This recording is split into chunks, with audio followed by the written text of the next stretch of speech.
बोलो जयकारा। बोलो मेरे श्री गुरु महाराज की जय। श्री सद्गुरुदेव भगवान की जय। श्री परमहंस दयाल जी महाराज की जय। श्री नंगली निवासी भगवान की जय। श्रीमद् भागवत रहस्य सप्तम स्कंद आगे। ये दो अमृत मैंने निःशुल्क ही दिए हैं। ये दो अमृत श्रेष्ठ हैं। कृष्ण का नाम स्वर्ग के अमृत से भी श्रेष्ठ है। देव स्वर्ग के अमृत का पान करते हैं, फिर भी उसे शांति नहीं मिल पाती। कथामृत के पान से विषय शांत हो जाते हैं। नाम अमृत और कथामृत का पान करो। जब जब मन में पाप उभरे और आंखों में विकार आए, तब तब इन दो अमृतों का पान करो। इनके पान से विषय तुम्हें नहीं सताएंगे। भोगी कभी योगी नहीं हो सकता। कलिकाल में मनुष्य भोगी है, अतः यदि वे योगी बनने का प्रयत्न करेगा तो भी उसे सफलता तुरंत नहीं मिल पाएगी। अतः नाम अमृत और कथामृत ही सरल उपाय है। कथामृत और नाम अमृत के पान से संसार सुखदायी और भ्रम रूप लगता है। अज्ञानी को संसार दुख रूप लगता है, क्योंकि उसकी दृष्टि में विकार है। ज्ञानी के लिए संसार सुख रूप है, क्योंकि उसकी दृष्टि ब्रह्म में होती है। प्रहलाद कहने लगे, प्रभु आपने दो अमृत बनाए हैं, यह तो कठिन है, किंतु मुझे तो इसका कोई लाभ नहीं है। मैं जानता हूं कि भगवान की कथा और नाम अमृत है, किंतु मेरा मन इस कथा कीर्तन में स्थिर नहीं हो पाता। कीर्तन के बिना कथा परिपूर्ण नहीं हो सकती। कीर्तन के बिना कथा अपूर्ण है। आतिशय पापी को कृष्ण कीर्तन में से आनंद मिलता है। पाप और अभिमान को दूर करने के लिए कथा में जाना चाहिए। अभिमान जैसा शत्रु कोई नहीं। विवाह, मृत्यु और भोजन में बदली, एक के बदले में दूसरा व्यक्ति नहीं चल सकती। फिर भजन में कैसे चल सकती है। विवाह, मृत्यु और भोजन की भांति भजन भी स्वयं ही करना है, मात्र ज्ञान निरर्थक है। जीवन में ज्ञान को जितना भी उतार सकोगे उतना ही सार्थक होगा। भागवत व्यक्ति को मृत्यु के बाद मुक्ति देने की बात नहीं करती है, वह तो मृत्यु से पहले ही इसी जीवन से मुक्त कर देती है। इंद्रियों के समुदाय को शुद्ध करो। गो इंद्रियां और कुल समुदाय। इंद्रियां शुद्ध होने पर तुम्हारा हृदय ही गोकुल बन जाएगा और उसमें परमात्मा विराजमान रहेगा। प्रहलाद कहते हैं, नाथ मैं जानता हूं कि नाम अमृत और कथामृत का पान मन शुद्ध करता है और शुद्ध मन को जगत भ्रम में दृष्टिगोचर होता है, किंतु मेरा मन ही ऐसा विचित्र है कि उस अमृतों का शीघ्र आश्रय नहीं लेता। सोचिए, क्या प्रहलाद जी का मन अशुद्ध था? नहीं, वे तो हम जैसे साधारण व्यक्तियों की बात कर रहे थे। वे हमारे मन की कह रहे थे। सांसारिक विषयों में चिंतन से हमारा मन विचित्र हो गया और अतः जगत में भी हमें विचित्र ही दिखता है। सिद्ध ज्ञानी और जगत विकृत नहीं, किंतु ब्रह्म रूप दिखाई देता है, क्योंकि वे परमात्मा का सतत चिंतन करते हैं। साधक को भी जगत दिखाई नहीं देता, क्योंकि वह तो साधन में लीन हो गया होता है। जो ईश्वर से विमुख है उसी के लिए जगत बिगड़ा हुआ है। नाम का आश्रय लेने पर मन सुधरता है। हम जैसे साधारण मानवों के लिए और कोई मार्ग नहीं। संसार का चिंतन करने से मन बिगड़ा हुआ रहता है। श्री कृष्ण के स्वरूप का चिंतन और स्मरण करने से ये मन सुधर सकता है। जब हम कथा में बैठे हुए होते हैं तो हमारी दृष्टि बार बार घड़ी की ओर दौड़ती है, किंतु जब बातें करते होते हैं तब हाथ में घड़ी होने पर भी दृष्टि वहां नहीं जाती। है और रात को 1:30 भी बज जाता है। रात का 1:30 भी बज जाता है। समय का नाश सर्वस्व का नाश है। यदि मरते समय कोई लक्षाधिपति लक्ष्माधिपति भी ठाकुर जी से कहे कि मैं 1,00,000 2,00,000 रुपए देने को तैयार हूं, मुझे 2 दिन दे दीजिए, तो क्या ठाकुर जी उसकी आयु बढ़ा देंगे? नहीं, क्योंकि भगवान समय का दान करने से बड़े कृपाण है। वह मन बड़ा दुष्ट है, कामातुर है, सदा काम सुख का चिंतन करता रहता है। विषय भोग की अपेक्षा काम सुख का चिंतन अधिक बुरा है। मन ऐसा बिगड़ा हुआ रहता है कि वह कथा में स्थिर ही नहीं रहता। मन हर्ष, शोक और भय से मुक्त है। मन थोड़ा सा भी लाभ होने पर खुशी के मारे उछल पड़ता है और थोड़ी सी हानि से भी आंसू बहाने लगता है। किसी भी स्थान पर ऐसा नहीं लिखा हुआ कि भगवान की कृपा से धन मिलता है। भागवत के 8वें स्कंद में कहा गया है कि मैं यानी प्रभु जिस पर कृपा करते हैं उसकी सारी संपत्ति का नाश करते हैं। भागवत कृपा का फल धन नहीं है। धन तो प्रारब्ध से मिलता है। भगवान की कृपा से तो मन की शुद्धि होती है। भगवान जिस पर कृपा करते हैं उसे संपत्ति नहीं, दरिद्रता देते हैं। प्रभु कृपा होने पर तो सत्कर्म करने की इच्छा होगी। जीव तो ऐसा दुष्ट है कि वह साधारण आनंद से भी पागल हो जाता है और थोड़े से सुख से भी रोने लगता है, दुख से भी रोने लगता है।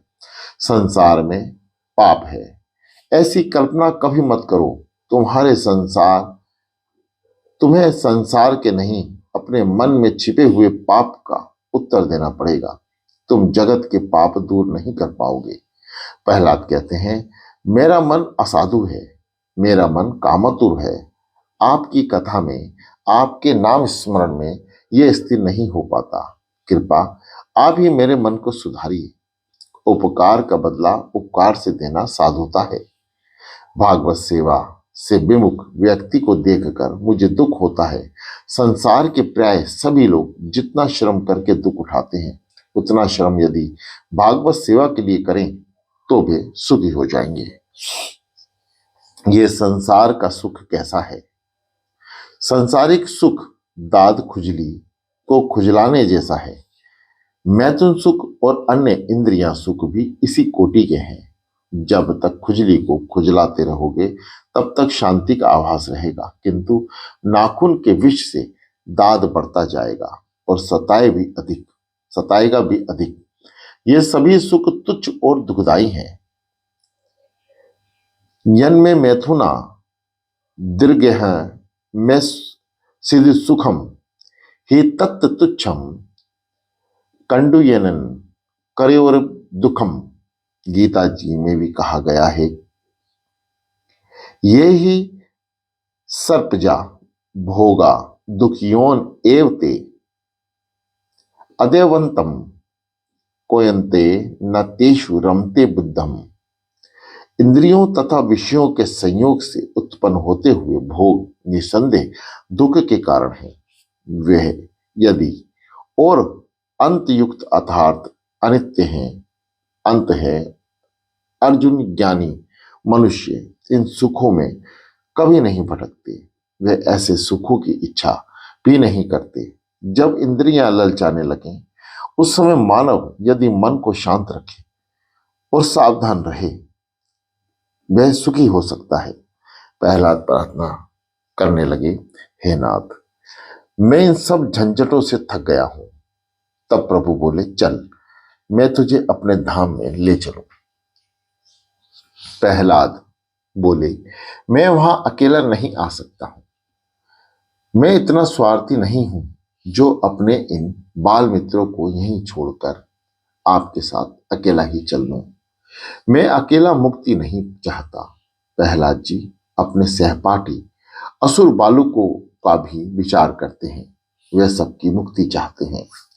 मात्र स्वयं के कल्याणार्थ वन में साधन करने वाला व्यक्ति स्वार्थी है। एकांत में तप, साधन, भजन, तप करने वाला मात्र अपने आप का ही उद्धार कर पाता है। मात्र अपने आप का उद्धार करने वाला स्वार्थी है। अपने संसर्ग में संग में जो कोई आए उसका भी उद्धार करें, वही सच्चा वैष्णव है।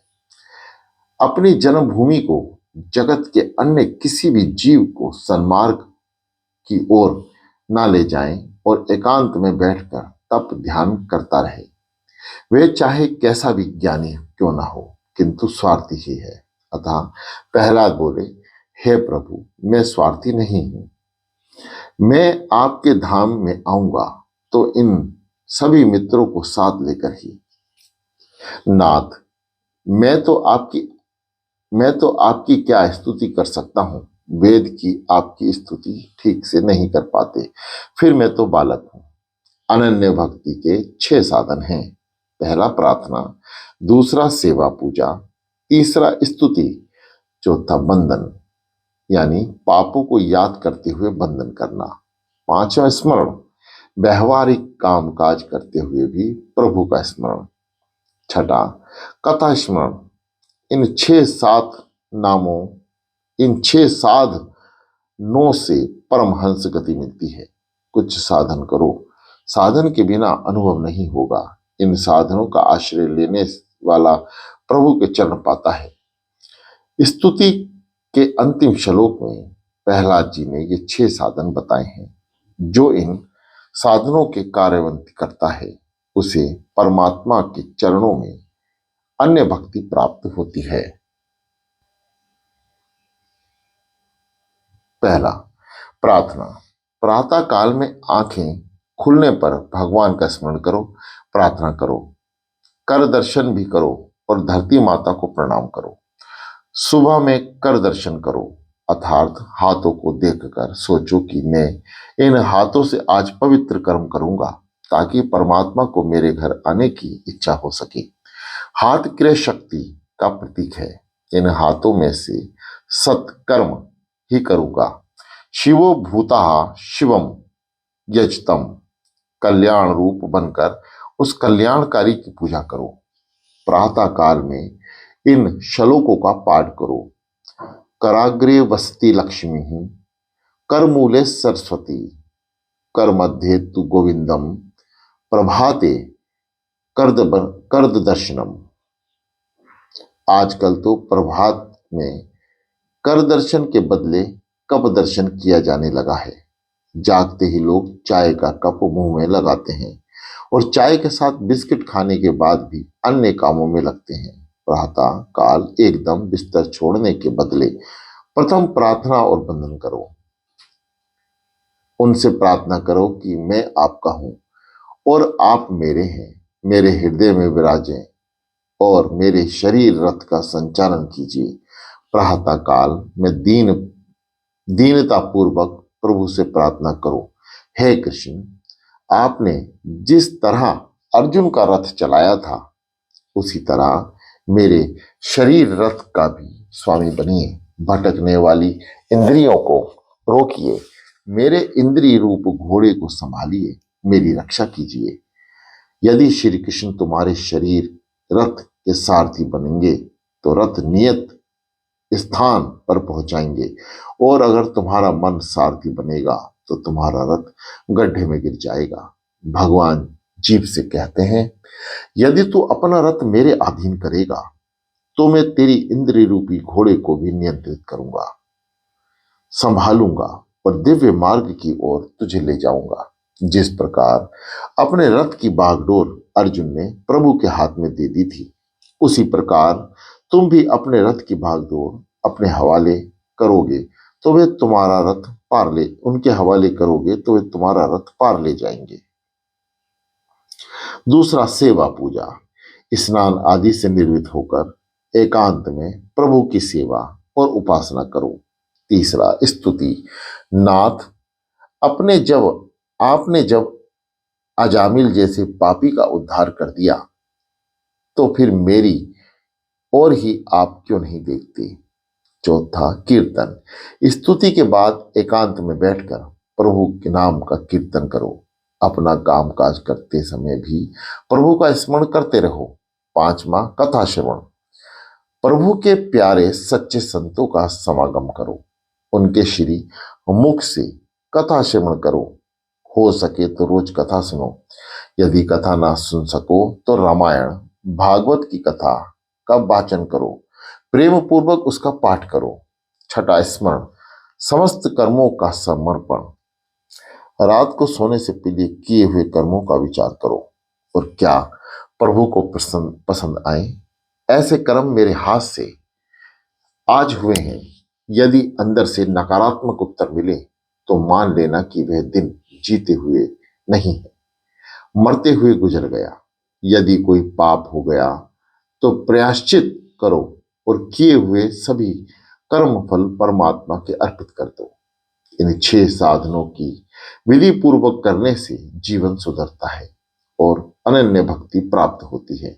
जिसके नयन स्नेहपूर्ण और हृदय विशाल है, भगवान को ये बड़ा प्यारा है।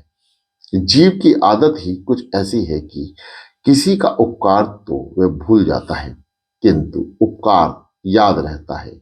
जीव चाहता है कि वह सब कभी नहीं मिलता। भगवान जो चाहते हैं वही होता है। ईश्वर से कुछ भी ना मांगना।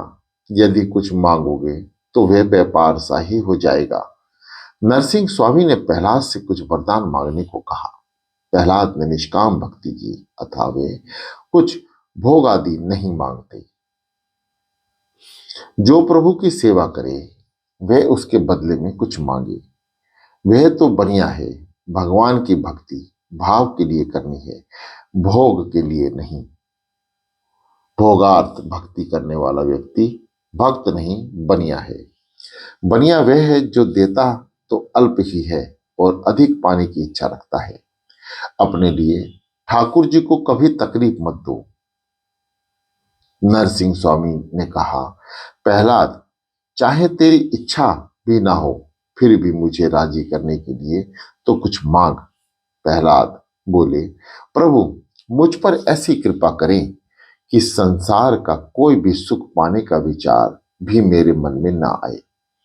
किसी भी प्रकार के इंद्रिय सुख की भोगे क्षण मेरे मन में ना जागे, ऐसा कीजिए।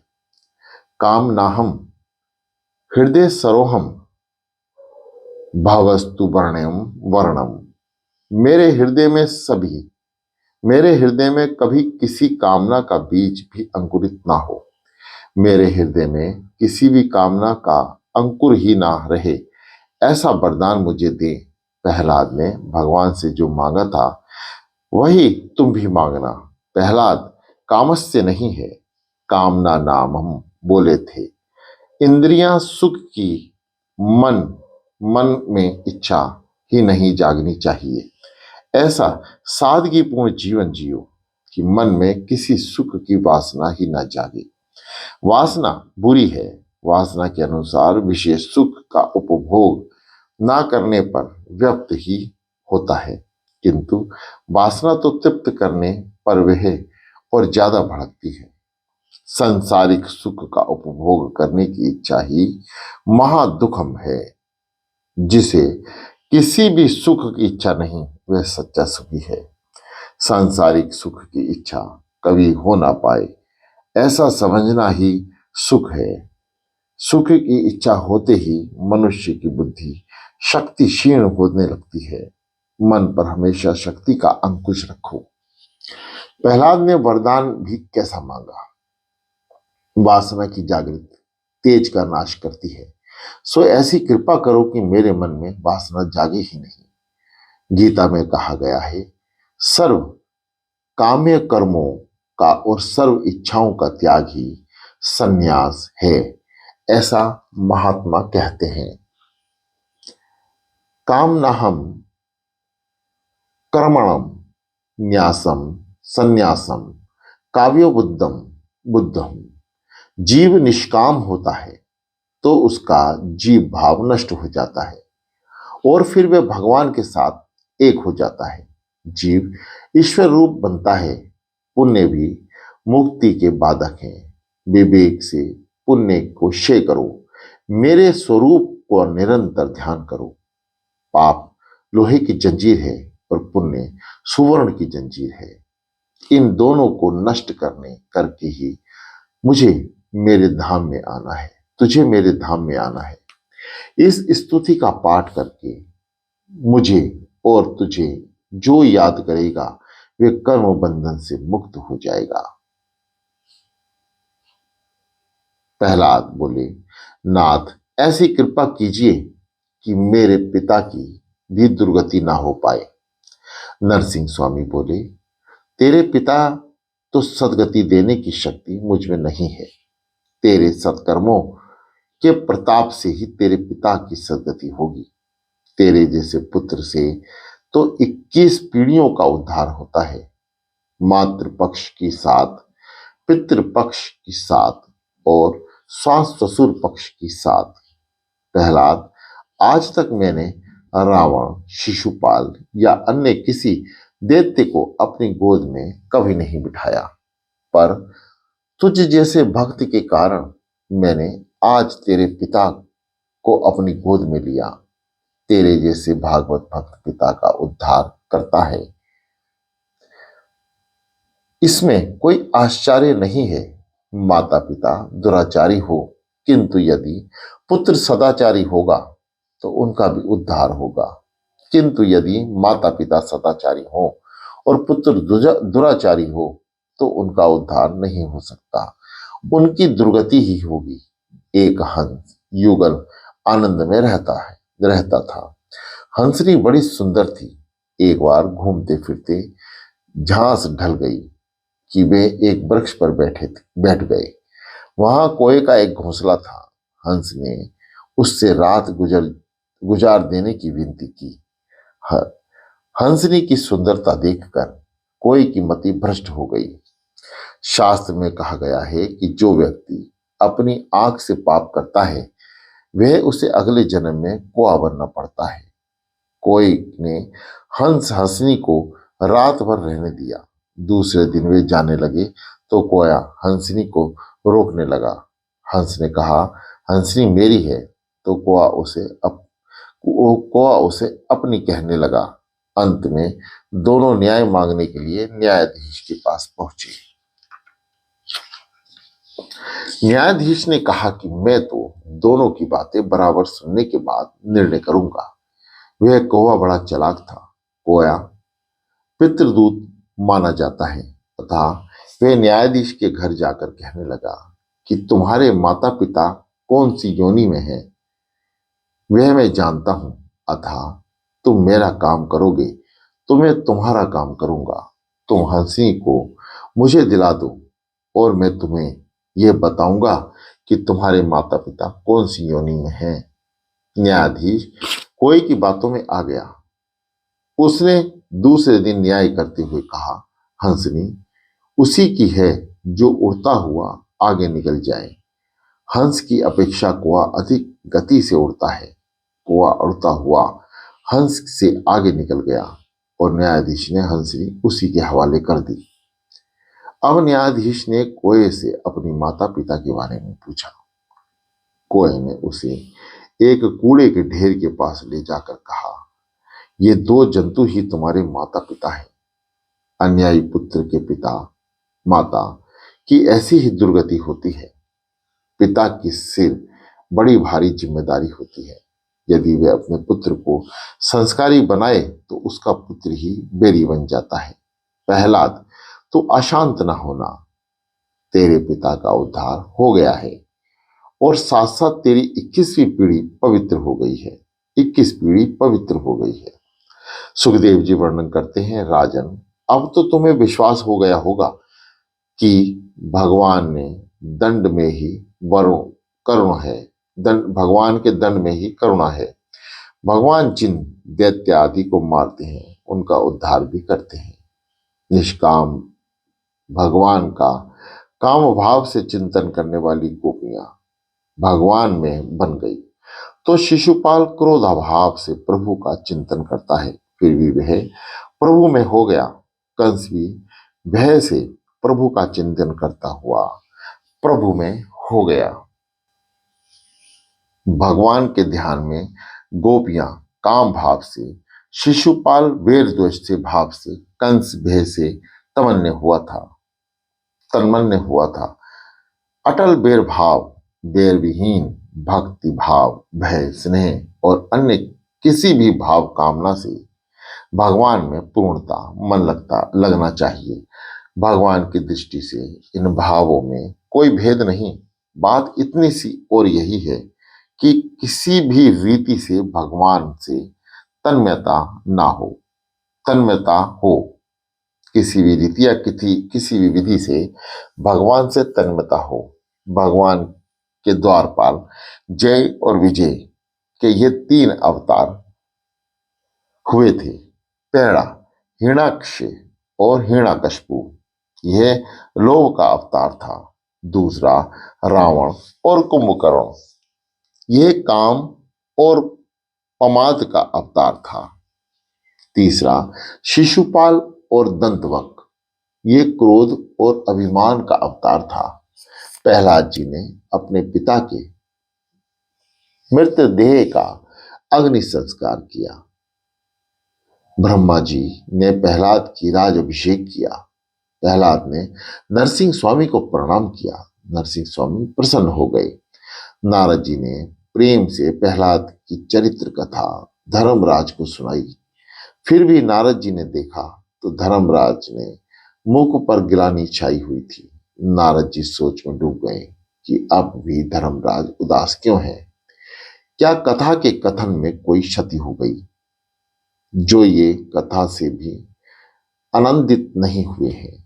धर्मराज ने नारद जी से पूछा, तुम्हारे सुख पर आनंद क्यों नहीं है? क्या चिंता है तुम्हें? धर्मराज बोले, 5 वर्ष के प्रहलाद का ज्ञान, वैराग्य और प्रेम तो देखो। धन्य है प्रहलाद और उनका बचपन और उनका प्रेम भी, जिसके कारण प्रभु स्तंभ से प्रकट हुए। मैं 55 वर्ष का हो गया हूं, फिर भी एक भी बार प्रभु का दर्शन नहीं कर सका हूं। मेरा जीवन पशु सा ही बीत गया। धन के पीछे दौड़ा, भूख लगी तो खाना खाया, नींद आई तो सो गया, वासना जागी तो काम मद में हुआ। अवतार मनुष्य का मिलना है, फिर भी प्रभु के हितार्थ एक भी सत्कर्म नहीं किया। धिक्कार है मुझे। मेरा जीवन कुत्ते के जैसा भी बीत गया। मैं अब भी प्रभु में लीन हो सकता हूं। प्रभु प्रेम में पागल ना हो सका, मुझे तभी तक भगवान नहीं मिल पाए जबकि उन 5 वर्षों में प्रहलाद ने भगवान को पा लिया था। मुझे जगत की प्रतिष्ठा मान तो मिले, किंतु मैं भगवान को ना पा सका, अतः उदास हूं। भक्ति के बिना, भगवान के दर्शन बिना मेरा जीवन बता ही बीत गया। इसी कारण से मुझे दुख हो रहा है। मेरे चेहरे पर ग्लानि छाई हुई है। मेरा जीवन पशुवत बीत गया। एक बार भी परमात्मा का दर्शन ना पा सका, इसका मुझे दुख है।